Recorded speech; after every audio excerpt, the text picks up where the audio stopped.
Bonjour à tous, bienvenue sur la nouvelle pastille pour la Coupe du Monde. Au cœur des matchs avec un consultant de choix, Jean-Paul Ferreira, qui est supporter, je crois, du Benfica Lisbonne. Et c'est lui qui va nous donner son œil averti sur les matchs, sur le football en général. Donc bienvenue à lui. Salut Jean-Paul. Salut Thomas. J'adore ton petit t-shirt orange flashy. Absolument. Et pour c'est Mickey. Ouais, vous voyez. Ouais.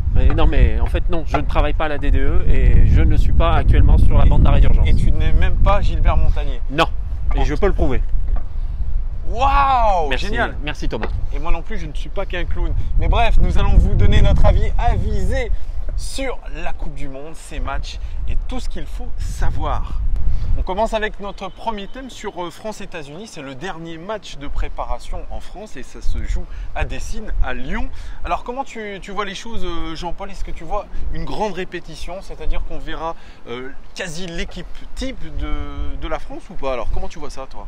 Alors je ne sais pas si on verra l'équipe type. En tout cas, ce que je sais pour connaître un petit peu notre ami Deschamps et voir un peu comment il procède, c'est que à part prier et avoir 3, 4, 5, 6 changements et ne pas avoir de blessés, je ne vois pas qu'est-ce que tu peux espérer d'autre pour ce genre de match.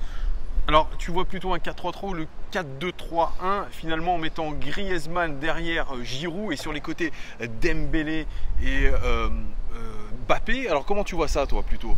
Alors je vois comme d'habitude, à savoir qu'à part une pluie de météorites, je ne vois pas très bien pourquoi Deschamps changerait son système. Je pense qu'on va encore se retrouver avec un bon petit Giroud devant qui va nous faire ce qu'il sait faire, c'est-à-dire du Giroud, mais c'est ce qu'on lui demande, c'est-à-dire des flèches sur les côtés et finalement des centres pour Olivier Giroud qui était un formidable finisseur. Il a rejoint Zidane, il a rejoint Platini quand même, formidable, non? Formidable. Je pense que le mettre à la hauteur de Zidane, c'est même pas assez. On devrait le mettre plus haut. C'est quand même beau pour lui. Ah, pour lui, sûrement. Pour l'équipe de France, je ne sais pas. Et puis tu sais, il y a eu un petit sujet, c'est Pogba. Alors il a été sifflé contre l'Italie. Alors tout le monde a dit qu'il a fait une mauvaise prestation. Moi j'ai regardé ses statistiques. Elles sont plutôt pas mal. 85% de passes réussies, une passe clé, un dribble réussi. Alors on me dit ouais, Tolisso il était meilleur. Eh ben regardez les statistiques. Tolisso il a été moins bon que Pogba. Alors ça aussi c'est la question du double pivot. Est-ce que ça sera Pogba-Kanté ou Kanté-Tolisso? T'en penses quoi, toi? J'en pense que tu m'as pris de court. Parce que moi, quand tu m'as parlé du cas Pogba, je pensais qu'on allait parler de Florentin, de son départ de la SSE et de son parcours en Turquie. Ah, tu parles de celui qui veut être Ballon d'Or. Le patron. Il a dit qu'on devait le juger comme étant un joueur comme un patron. Ouais. Il a demandé à être le patron des Bleus. Alors, un patron de quoi? Un patron de bistrot? Non. Parce qu'un patron de jeu, moi, j'ai pas vu. Non, le patron de l'équipe, le leader, celui qui va enchaîner les bonnes prestations avec les Bleus et qui va insuffler insuffler un souffle, si on peut dire ça comme ça. D'accord, ouais. Alors, moi, ce que je vous conseille de faire, si vraiment il veut insuffler, c'est de prendre de la ventoline. Oh, tu viens de me péter ma caméra. Pas du tout. C'est simplement l'effet Pogba. Parce que là, actuellement, tu as oublié de le préciser, mais on filme avec une POG caméra. Une POG caméra. C'est la caméra de Paul Pogba qui va nous permettre de faire des POG, des POG commentaires de match. C'est vrai. Non, mais blague à part, Pogba, moi je veux bien, mais j'ai toujours pas compris qu'est-ce qu'on lui demande. Quand il est créatif, il en fait trop, et quand il essaye de jouer simple, on dit qu'il est transparent. Lui, il parle plutôt de consignes du coach de Didier Deschamps, qui lui demande finalement d'être beaucoup plus défensif et plus simple dans son jeu, Paul Pogba. Alors lui, ce qu'il dit, c'est que par rapport à un milieu relayeur classique, il est beaucoup plus décisif. Eh ben, c'est vrai que je lui donne pas forcément tort parce que je le répète, les statistiques sont plutôt bonnes pour Paul Pogba. Notamment alors sur son jeu long. Alors moi j'apprécie vraiment le jeu long. C'est 8 balles longues réussies pour Paul Pogba. Et oui, ça peut être une arme aussi offensive, sauter les lignes avec un jeu long qui est plutôt intéressant pour lui. Ah ouais? Non mais rassure-moi Thomas, tu as lu les stats ou tu as regardé le match? Parce que le match, j'ai vu les stats après, c'est ça qui est intéressant pour la lisibilité des choses. Alors, on n'a pas dû voir le même match parce que moi, quand je le regarde jouer, alors effectivement, il applique les consignes de la Dèche, pas de problème. Sauf que si tu veux vraiment faire ça, est-ce que c'est vraiment le profil de joueur et le joueur qu'il te faut? J'en sais rien, c'est pour ça que je te posais la question avec Tolisso et Kanté. Je crois pas, parce que si tu prends Tolisso à sa place, j'espère qu'en Russie il y a des Pogba. Donc tu vois Paul Pogba ne pas jouer tous les matchs et ne pas être titulaire d'entrée. Est-ce qu'il a joué tous les matchs pour l'Euro? Non, effectivement. Tu as la réponse dans la question. Donc Tolisso Kanté peut-être. Peut-être, et moi à la limite c'est ce que je souhaite. En tout cas sur les latéraux, moi je vois bien Pavard, on est d'accord, sur le côté Absolument. droit qui a fait un excellent match. Et puis sur le côté gauche, Benjamin Mendy, si on l'a pris, je pense que c'est pas pour lui faire banquette. En tout cas, il a un temps d'avance sur les autres. Et puis la charnière centrale, ça devrait être Varane, Umtiti. On sait qu'on a concédé énormément de tirs contre l'Italie. Varane n'était pas là. Il va peut-être solidifier tout ça. Fort de sa 3e Ligue des Champions, non, t'en penses pas? Ça, ok, d'accord. La Ligue des Champions, le parcours en club, pas de souci. Par contre, on va se calmer un petit peu sur les projections, à savoir que en face, c'était l'Italie, 4 étoiles sur le maillot, pas foutu de se qualifier, et qui, à la limite, jouait un rôle de sparring partner face à l'équipe de France. Je veux pas me sous-estimer un petit peu cette victoire 3-1, mais l'opposition, ça compte aussi. Et l'Italie, les matchs amicaux. Ah, tu penses que c'était fait d'avance? C'est vrai qu'on a joué contre des adversaires qui n'étaient pas si forts. Je crois que les États-Unis, ça va être de la même trempe. Donc nous verrons bien ce que va donner le match contre l'Italie. J'ai hâte de voir ça. Les États-Unis, pardon. Dernière partie de cette fabuleuse émission, de cette première en tout cas, on espère que ça vous plaît, avec les favoris pour la Coupe du Monde au niveau de leur forme, etc. Tu vois qui toi en fait au niveau des favoris pour cette Coupe du Monde, après avoir vu des fabuleux matchs de préparation, hein. On s'est régalé. Hein. Des matchs mythiques comme on les aime, à savoir il faut se qualifier et surtout on ne prend pas de but, on reste bien en place. Non, voilà, des 0-0 à tout va, hein, n'est-ce pas? Que du bonheur, des contrôles américains, des frappes au 3e poteau, enfin bref, limite des matchs de l'OL. Tu vois qui toi? Alors au niveau des favoris, je vais faire un truc très très original. On va parler de notre ami convalescent Neymar, puisqu'il s'est bien reposé. Super but quand même. Super but. L'enchaînement incroyable. L'enchaînement incroyable. Quand tu fais sortir les deux défenseurs titulaires, ça aide un peu. Mais ça, c'est autre chose. Oui, mais le but est magnifique. C'est pour la confiance. Ah, d'accord. Oui, c'est vrai que je suis d'accord avec toi. Le Brésil, je pense qu'il est archi favori. Le Brésil est favori. Ils ont une sacrée équipe. Mais comme en 2014, ils étaient favoris chez eux, l'arbitrage avec eux, etc.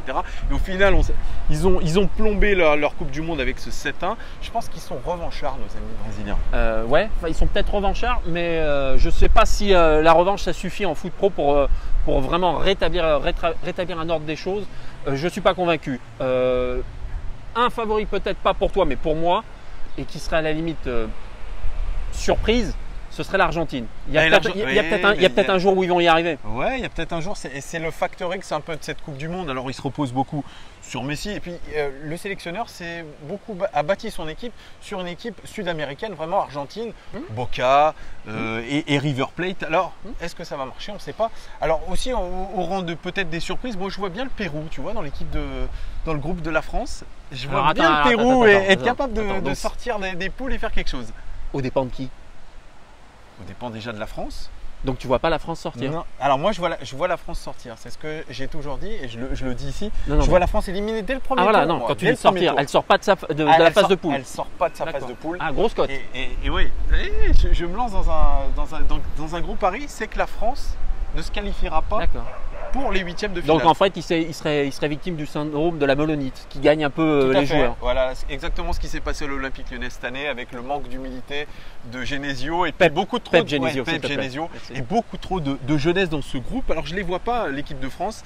Moi, je vois toujours vraiment les cadors. Je vois le Brésil, je vois l'Argentine comme toi, effectivement. Je vois l'Allemagne très bien. J'ai vu l'Angleterre. Je suis pas très L'Angleterre, l'équipe qui déçoit à chaque fois? Ouais, mais parce qu'ils ont des grosses saisons en Première Ligue, les joueurs sont fatigués, bref. Ils ont eu une saison plus légère cette année? Non, voilà, donc ça va être compliqué. Ça va être un quart. Voilà. Et toi, le Portugal, tiens, vu que tu es portugais, qu'est-ce que tu t'en penses du Portugal? Ah bah, je pense que j'ai vu Neymar au PSG, j'ai vu le Portugal champion d'Europe. Je vois la composition de l'équipe, je vois les joueurs qui sont présents et qui ont été appelés. Je vois que Cristiano Ronaldo est surtout sous perfusion. On l'a laissé de côté, mis au repos. Non, pas sous perfusion. Moi, je dirais plutôt dans du coton hydrophile. Du coton, ouais. Sauf que malheureusement, je suis assez pessimiste. L'équipe est moyenne, tout basé sur le collectif, sur les matchs que j'en ai vus. Et l'Espagne, qui est dans le même groupe que le Portugal? Bah, c'est ça la mauvaise pioche. Ouais. Au premier match, on en saura plus. Malheureux vaincu, comme d'habitude. Voilà, donc on ne peut pas pronostiquer trop de choses. En tout cas, vu les matchs amicaux, ça ne servait à rien. Donc, la Coupe du Monde, c'est dans 8 jours exactement, avec un fabuleux match d'ouverture. Russie-Arabie Saoudite, ça va être mythique. Génial. Sortez les drapeaux et les trompettes surtout. En tout cas, on a hâte que ça commence. Ça, c'est sûr. Et voilà, c'est notre première émission. J'espère que ça vous a plu. Au cœur des matchs, on se reverra très régulièrement durant la Coupe du Monde avec ce consultant-là, Jean-Paul Ferreira. Je ne suis pas fan des Pays-Bas. Agent de la DDE. Agent de la DDE et fan de Gilbert Montagnier et surtout portugais. Voilà, il nous commentera cette Coupe du Monde. À très bientôt les amis et très bon début de Coupe du Monde. À bientôt les gones. Ciao. Alors Jean-Paul, on aborde le chapitre recalé de la Coupe du Monde. Tu sais, tous ces joueurs qui ont été recalés par les sélectionneurs. Oui, les joueurs et les équipes. Ouais, les équipes. Mais on va parler des joueurs, notamment Leroy Sané, Nainggolan, Luis Gustavo, Alexandro, Adrien Rabiot, Karim Benzema, tout ça. Alors, la question, elle est très simple. Est-ce que les sélectionneurs préfèrent finalement l'unité d'un groupe aux individualités? La réponse, tu la connais puisque tu as le syndrome Aimé Jacquet qui est passé par là. À partir du moment où tu gagnes, tu as raison. Tu te passes de Kanto, tu te passes de joueurs comme ça. Tu privilégies comment dirais-je, les affinités ou les atomes crochus, appelle ça comme tu veux. Mais en tout cas, ce qui est sûr, c'est que comme dirait l'autre, il faut que le groupe vive bien. Et pour qu'il vive bien, il vaut mieux des gens qui acceptent d'être sur le banc. Ouais. Et il vaut mieux des gens qui la ramènent pas trop. Ouais, mais je reviens sur Leroy Sané parce que c'était vraiment le choc du côté surtout de l'Allemagne. Mais du monde du football, c'était le meilleur jeune de la Première Ligue. C'est pas n'importe quel championnat. Alors, Joachim Le parlait d'un corps étranger dans l'équipe. Alors tu te rends compte, alors qu'on se passe quand même d'un formidable joueur, c'est ça qui est dingue. Même Adrien Rabiot, il a fait une super saison avec le Paris Saint-Germain. Luis Gustavo, il a fait une super saison avec Marseille. Alexandro avec la Juve, pareil. C'est quand même incroyable de juste se baser sur la vie d'un groupe pour créer quand même son équipe, non? Icardi, pourquoi il va pas à la Coupe du Monde? Il s'entend bien avec Messi? Ben non, ça doit être ça. Donc ça veut dire qu'il y a des groupes au sein des lobbies très puissants, tu penses, au sein des équipes alors. Non, c'est ça que j'irais pas jusqu'à dire que ça vient des Illuminati, mais peut-être pas loin. Il va falloir creuser. En tout cas, ce qui est sûr, c'est que si Dugarry est champion du monde, on sait pourquoi. Si Cantona ne l'est pas, on sait aussi pourquoi. Donc on le découvre pas aujourd'hui. Il y a rien de nouveau sous le soleil ni à l'ombre. Les joueurs qui y vont, on sait pourquoi ils y vont. Donc tu penses qu'il y aura du spectacle malgré ses absences? Ah oui, du spectacle, il y en aura, c'est sûr. Dans les tribunes, je regrette simplement qu'il n'y ait pas la présence, et ça, c'est mon hommage pour les Pays-Bas et leurs supporters. Et Memphis Depay surtout, non? Évidemment, Memphis Depay. Oui, qui a fait une super saison avec Lyon et qui se retrouve à faire des super matchs amicaux d'ailleurs avec. On le remercie d'ailleurs car grâce à ça, Pep Genesio a enfin pu se rendre compte que Memphis Depay en attaquant, ça marche. Bravo, Jean-Paul.